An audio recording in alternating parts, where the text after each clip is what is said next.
We have blamed others for too long. The time is now to blame ourselves. You are power drunk. You are corrupt. You are impervious to advice. You are insensitive to the plight of the people. When they are crying and they are telling you that things are hard for us, you tell them they can go to hell. Keep on watching Why You Think Show. For nearly 60 years, we have elected in many countries men and women who ought not to be elected. I remember in 1995, when the great Mwalimu Nyerere was invited at a meeting of his party, Chama cha Mapinduzi, to give his ideas on who ought to be elected as the third president of the United Republic of Tanzania. Mwalimu said many things, but among the things that he said was character. Who do you elect?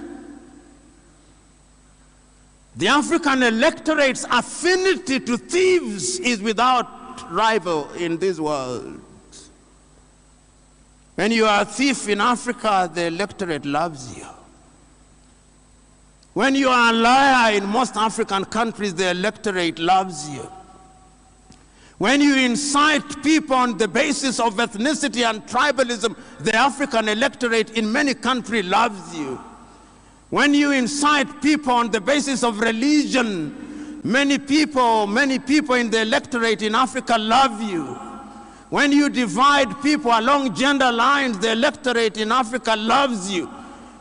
The ghost of ethnicity, the ghost of corruption, those who claim that they can pray ghosts out, this is the opportunity to pray. Exercise those ghosts. Otherwise, pray no more. Exercise ghosts no more. Because that is what Africa needs. And I've said, and I'm saying it again, the things that require technology will not be achieved through theology. You are not going to pray the 5G to come into being. No. God gave you the ideas because your mind is what God gave you, and we are created in God's image. The image that God talks about is not about how we look. How can God possibly look like me? How can God possibly look like you? Ladies and gentlemen, in order for Africa to realize our potential, we must wake up. Because when we wake up and we are united, we are going to be masters of our own affairs. We are going to be masters of our own resources, and we can only do that through unity. Not the unity of the graveyard where we do not disagree. We will disagree. But remember, ideas must be cross-pollinated and cross-fertilized. Any government that comes and treats the people with contempt, they will teach you that lesson. Fortunately for us, President Mahama is a very humble person. He's not as haughty and capricious as Nana Akufo-Addo, who thinks that, at a point he thought he was almost God, saying that he will never hand over power to anybody, as if the power was his personal property. I'm sure you heard that. You heard him saying he will hand over power to Mahama, as if the power he was holding was his personal property and he can pick and choose who he wanted to hand over to. Today, who is he handing over to? So if you say that there's no gravity, jump and let's see whether you suspend. Today, the laws of gravity have brought Nana Akufo-Addo down. You know, when President Mahama came out as president-elect to meet him, you know one of the first things he said? He said, oh, President Mahama is one of my best friends. All of a sudden, the President Mahama has been vilifying for God knows how long. He suddenly became his best friend. You see how God can humble people? The Nana Akufo-Addo who thought he was God is come down to the earth. And now he's now appealing for the friendship of President Mahama. But you will not be deceived. Ghanaians want accountability. Every one of them will account. From Nana Akufo-Addo to Dr. Bawumia to all this, they will account for every person that is missing. That is why President Mahama is launching the oral operation, recover all the loot. All the lootings they've done, from money to land to everything. Every single one of them will be covered. Because we cannot play with accountability. The good people of this country have voted for President Mahama to demand accountability from the MPP. And every single one of them, from their appointees to the president, to the vice president, to all of their appointees, every single one of them will account. And I'm telling you that will be the hallmark that all those of us in the NDC will make sure that, and I already know President Mahama has that commitment, but we will add the necessary fillip to make sure that that is done, because that is what the good people of this country elected us, and that is what they expected us to do. And so we will not shortchange them for one moment. And President Mahama himself has said it. Anybody who comes with some broad shoulders and he wants to flaunt his authority is not under his government, because he's going to exhibit a very humble, down-to-earth government that will respect the wishes of Ghanaians. We are not going to be like the MPP. I have a purpose to do what I do. And that's why when I get out to see you, I can feel your spirit running to me and my spirit running to you. Our fathers have let us down. They haven't given us what we want. Our mothers couldn't afford to give us what we want. But one thing I want to tell you guys is that I will be able to find a way to make us all become successful and live a good life and build a good country and have the economic freedom that we need. It's time.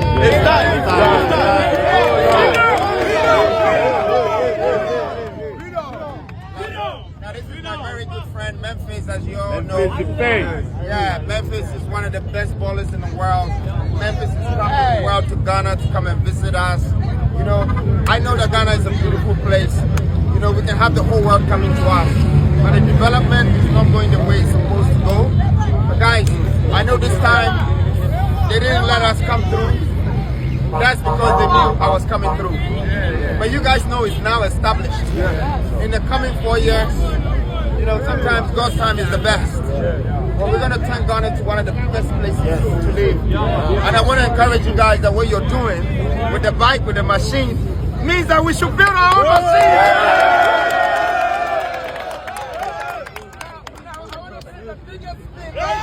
As you guys turn, give us one big show before I go. You have 200,000 people stand in front of you in a parade just to hear you speak in the 60s when technology was not here. That person today would have had 2 or 3 million people standing in front of him. I want you to measure that power. It's immeasurable. And your ass stays in a government apartment. Hell no, you were doing something wrong. You were doing something wrong. You see, when God gives you power, He expects the knowledge and the wisdom that the power is coming out from to build you wealth. The sort of wealth that will protect the power. The sort of power that will guide the blessing. The sort of blessing that would prevail the grace. And the sort of grace that would release the glories. And if you don't connect this and dot the I's and cross the T's and be able to execute the puzzle, how are you going to become an oligopolic or a monopolistic disruptor? How are you going to control the world? No, one person or one organization will come out of this world and take you out. Yeah. The blessing is immeasurable. When you're blessed, remember, you're surrounded by evils and demons. We have in our government, it gives me a humble feeling and a sense of preparing to give it my best so that I can turn this country around and create a better future for our young people. I call it resetting Ghana. We need a reset so that we can create a better environment for our young people to thrive and create enough opportunity for them to be able to realize their full potential. Right. It's interesting you've mentioned that word again, reset, because that's what you have pledged to do. What exactly do you mean by reset Ghana? You get to a point where your telephone or your computer program becomes corrupted and it freezes. You need to reset so that it can begin to work again. We've been implementing our democracy and our governance systems for many years now, since 1992. And I think that the time has come for us to reset our governance, reset our economic management issues, and reset our attitudes in order that we can build the Ghana that we all want together. Right. But for those listening, it's still the word reset. Can you take us through one or two ways you want to reset? Well, one, that we improve on efficiency in governance. And one of the things we need to do is to carry through the constitutional review that stalled after this government came into place. There are many issues that we need to deal with in our constitutional governance and also in our governance activities.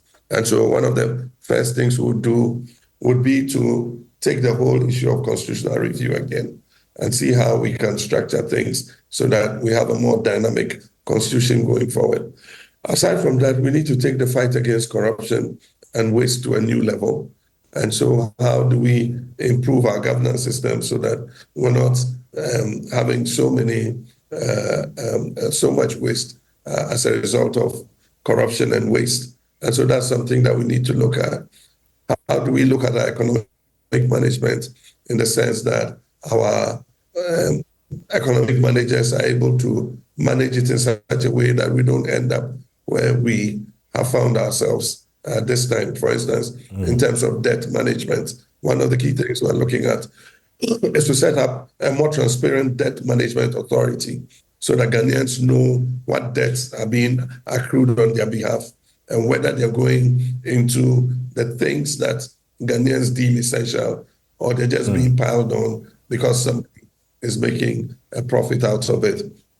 We're also going to establish a system for recovering any ill-gotten wealth or misappropriation of government properties or landed property that anybody has taken, so that we set a new standard of accountability in governance. If people want to serve in government, they must be prepared to account to the public for their service. And so we're not only going to hold the outgoing governments accountable, we're going to hold people who serve in this new government to the same standards of accountability that will hold the outgoing government. Right. You've touched a lot on the economy, which obviously is currently the biggest issue. If you talk to a lot of Ghanaians, they are feeling the pinch, which leads me to this, because you've talked about implementing a 24-hour economy. What does that look like, and how do you hope to achieve that? Well, I believe that you will understand what a 24-hour economy is. Ghana is not going to be the first to implement a 24-hour economy. There are several countries that have a 24-hour economy, and it covers public services, it covers the private sector, and it covers the entertainment and service industry. And so we're going to give incentives to people who can work longer hours, increase production, and be able to take on more employees, especially for a country like ours, where we have a youthful population of more than 60%. And so we need to do the things that will make sure that opportunities open up for them. And so we're going to give the incentives. We're going to roll out that policy as we promised in our 120-day plan. By the end of 120 days, we would have the full comprehensive 24-hour policy, which will incentivize the private sector to work longer hours, to increase their productivity, take advantage of the African Continental Free Trade Area, to export into other African countries, take advantage of our existing AGOA agreements, take advantage of our agreements with the European Union so that we can increase productivity and export. Encourage foreign investors to come and set up in Ghana. You know that Europe and other parts of the world have aging populations, so labor is becoming a problem and becoming expensive. How do we attract those investors to bring those businesses here and run them 24 hours, 3 shifts a day, so that more young people in Ghana can get work to do? That is what it's all about. And within 120 days of coming into government, as promised in our manifesto, we're going to roll out the policy so that the private sector can see what is in it for them. And those who want to sign up will be able to do so. Aside from that, I'm going to chair an accelerated exports promotion program personally as president in order that we're able to push exports so that we're not producing only for the Ghanaian market, but also for the wider international market. 120 days in office. I would hope to be the first person to talk to you and remind you, hey, 120 days are over. What have you achieved? But we'll give you some time before that. But Mr. President-elect, let's look back at your previous term as president. The economy was struggling. I'm sure you'll be the first to say that. Frequent electricity blackouts made it even worse, affecting so many lives and businesses. Things were so bad you had to secure a $1 billion IMF loan in a bid to revive the economy. Your administration also suffered a number of corruption scandals. So why are you the man to lead Ghana again now? Well, let me make a bit of a correction. I mean, people don't look at our end of term numbers. Our end of term numbers were good. For an election year in 2016, we ended with a budget deficit of 6.1%. We ended with, end of 2016, a debt to GDP ratio of less than 57% debt to GDP. We financed Government of Ghana budget, our budget that year, with zero central bank financing. So the end of term numbers were good. You bought into that narrative that we left an economic mess. It's absolutely untrue. We handed over this economy to the administration that is just going out with predictions of 8% growth in 2017. And so the 8% growth in 2017 had absolutely nothing to do with the new government that came in. We brought on stream 2 new oil fields with fresh revenues from petroleum. We increased cocoa production to almost 1 million tons and brought in $2 billion into the economy. And so the narrative that we left an economic mess is wrong. That's first. But in addition, we have solved the energy crisis. I'm coming just a minute. The energy crisis was a legacy issue. It was the lack of investment in generation over the years that crystallized into an energy crisis. I went to Parliament and I promised the nation that I was elected for a time like this and I was going to fix it. By December 2015, Ghana had no energy crisis. We had increased generation. We had put in the financial mechanisms for paying legacy debts. And so don't buy into that narrative. We had sorted things out by the time we left office.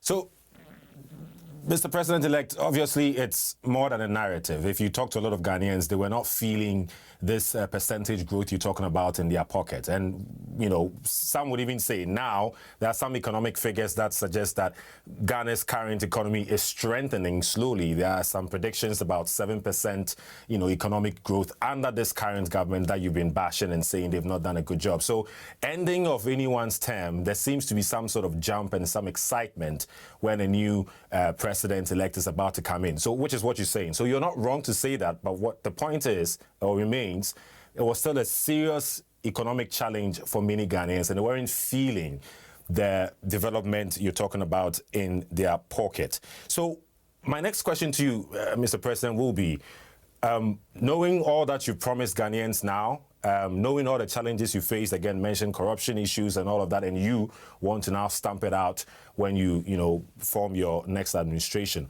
What is it that you've learned from your previous administration that you want to do differently this time around? Well, one of the things we focused on in the previous administration was to put back the infrastructure. We had a huge infrastructure deficit in terms of roads, water, electricity, healthcare, and I mean, just name it. And so one of our focuses was to put the infrastructure back, but also believing that in investing in infrastructure, you stimulate the economy. And in stimulating the economy, you create jobs. And so, yes, we did create more than 300,000 jobs in the construction sector. And the construction sector carried along a whole of the economic value chain. One area that I think we would focus on and look at in this new administration is to look at issues to do with livelihoods. And so while we'll continue investments in infrastructure through the big push that we are advocating. We're also going to look at issues that affect livelihoods in the sense of the digital economy, in the sense of investing in fintech growth, investing in the pharmaceutical industry, investing in agricultural and agro-processing value chains. That is most important. And so, yes, we're going to look at infrastructure as a driver of growth, but we're also going to look at the larger picture of livelihoods so that we can create more jobs in all those other sectors. And so export, using Ghana Exim Bank, which we established before we left office, we're going to make sure that the investments from Ghana Exim go into the critical sectors that will increase productivity and increase jobs for young people. We have the program we call the Jumara program, and that is a program to give young people the kind of capital and startup to be able to start small and medium enterprises. That whole thing was politicized and was given to political apparatchiki and others, while those who really needed it did not get it. And so we're going to look at that. Aside from that, we're going to look at not only piling on taxes as a means of raising revenue, but also looking on the expenditure side and cutting waste in government, reducing the number of ministers, reducing the number of appointees, so that we're able to bring the budget deficit within the target zone as quickly as possible. Right, right. Ghanaians have shown time and time again that if they give any leader the chance to rule and they are not satisfied, they get them or their party out. So Ghanaians are really keenly listening to all these promises you're making.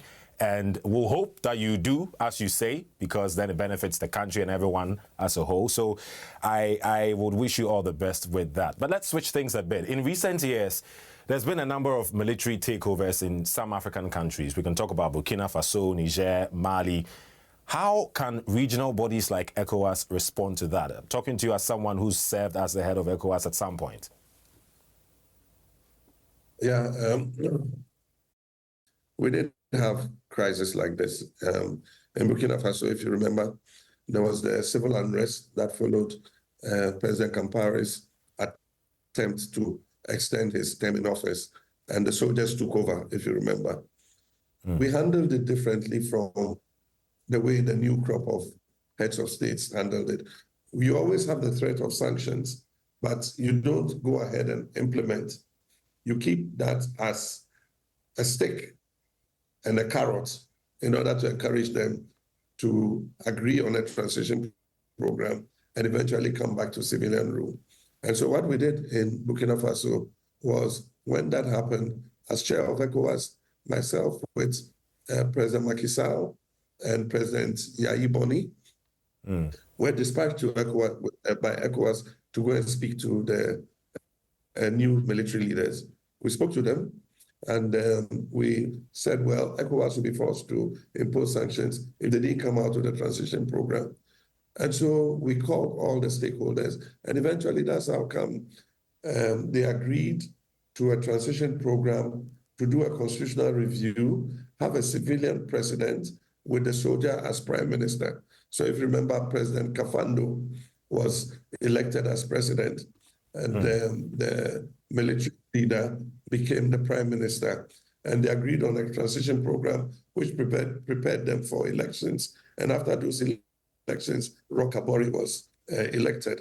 And so I do think that we must use diplomacy to try and get them back into the fold.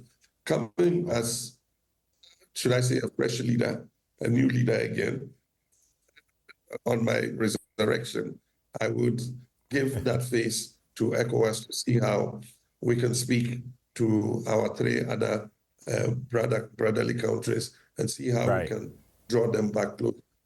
They are feeling abandoned. They believe that ECOWAS is not supporting them. And I think that we must change that narrative. Right, right. I mean, as you say, in all fairness, that's what Nigerian President Tinubu is trying to do. He said recently he's trying to use diplomacy to try to get those three countries back on track. So we'll have to wait and see how that goes. But are you concerned that, you know... I'm going to support that. Exactly right. So is Ghana more at risk because of the instability further north, you think? Yes, we are. We're at risk. Yeah. If you look at all the risk assessments, yeah, Ghana is it's quite dire, and so we need to work as quickly as possible. There's an African proverb that says that when your neighbor's house is on fire, you help him to quench it. Otherwise, when it burns down his house, it will spread to your house.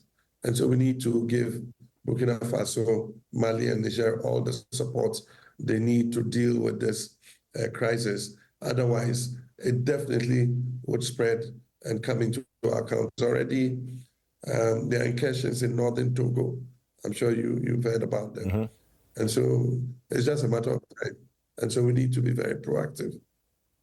Right. There are some reports even suggesting there's been incursions in northern part of Ghana where you're from. But I guess your whole point is that Ghana is at risk, as you say yourself, and we have to do all that we can to, prevent that situation. Youth unemployment remains high, and studies suggest that it's fueling violent extremism and radicalization, especially in the north. How do you plan to tackle that? Well, I don't think that Ghana yet has reached that stage, but it is a worry, and if we don't do the things that will create opportunities for our young people, then we can have, that kind of situation on our hands. Incidentally, Ghana is a bit different in terms of the presence of the states and the better spread of development across our country than some of our neighbors. In every district in Ghana, we have electricity. In every district in Ghana, we have a portable water system. In every district, we have a local government office. We have a secondary school. We have hospitals. We have telecommunications facilities. And so people are not feeling as alienated from the state as they will feel in some other countries. There are many countries where you go, and apart from the biggest city and the second biggest city, third biggest city, there's nothing anywhere else. And so Ghana is a bit more resilient, but we cannot take that for granted. Our major hurdle is youth unemployment. If we do not grow our economy as fast as we should to give the private sector the opportunity to create jobs, then we can end up with that kind of situation. And that is why it's a matter of urgency that we stabilize the economy as quickly as possible, open Ghana for business again, invite foreign direct investment, set up the factories, expand the farms, provide incentives to farmers, provide agro-processing support so that we're able to create more opportunity for young people. And so it's an emergency that every government should deal with. And my government is a government in a hurry. We want dedicated and loyal people to occupy the positions that will roll out our program as quickly as possible. Right. I'm going to let you go soon, Mr. President-elect, but I'm very glad you talked about not taking the situation in Ghana for granted, because even though generally compared to some other countries, there's arguably enough potable water for people, and electricity generally is not a huge problem compared to most of the neighboring countries. There's still a lot to be done to make sure that many more Ghanaians, have access to potable water, have constant 24/7 electricity. There's still a lot of concern. We've been talking about the issue of galamsey for a while. You've been quite vocal about it. The galamsey, that is illegal mining for our international audience, that's polluting water bodies, and so that's further damaging the little potable water already available. What is your key plan to address galamsey? Mistakes this government did was to introduce the LI that allowed mining in forest reserves. Until this government came into office, there was a ban on mining in forest reserves. And so, according to the Ghana Forestry Commission, 37 forest reserves that were preserved have had incursions into them. And you can already tell, over the last 8 years, you can tell that there's something changing in the climate. The Harmattan is more severe in places that didn't used to feel the Harmattan as harshly as it did. With the agitation that took place, this government has sent an LI back to Parliament to try and reverse the situation and ban mining in forest reserves. If it is passed by Parliament before we come, then that would be a good thing. But if it isn't, we're going to go ahead and ban mining in forest reserves. And we're going to get the companies that are in the reserves to get out of the reserves. And then we're going to take action to restore those reserves. Aside from that, we're going to categorize small-scale mining better. We have just two categories, large-scale and small-scale. But with the introduction of heavy earth-moving equipment into the small-scale sector, they no longer are small-scale miners. They're medium-scale miners, because the distraction one excavator can do in a month is considerable. And so we're going to have small-scale artisanal mining, which is different from medium-scale mining. And so once we categorize them better, then we are able to regulate them in a much better way. Aside from that, we're going to introduce all the technology that is required in order that we reclaim the mined out lands. And already some countries have offered to provide us with the technology and the funding to re-level the lands, clean the water, and plant the trees back on the mined out land. So reclamation is going to be very big. It's going to create employment too, because the young people who have been involved in Galamsey are going to be employed to grow the trees back on the mined out land. And so there's a lot that we can do with regards to the water bodies. We have to stop those who are on the rivers and using chemicals and washing, the effluent into the rivers. And so that is something that, unless we stop them and take those shark farm machines off the water, is going to continue to be a problem. And then aside from that, the large-scale mines have huge concessions, 60 miles square. And they know where they want to mine, where it is 0.5 grams to 1 gram per ton. They are not interested in where it is 0.25. And so how do we carve out parts of their huge concessions and then get responsible small-scale mining using the best technology to do sustainable mining? I think that will be another way we look at it. Okay. Ghana's President-elect John Dramani Mahama. Thank you very much, sir, for having a chat with me. Ghanaians have voted you back into power. They wish you all the best.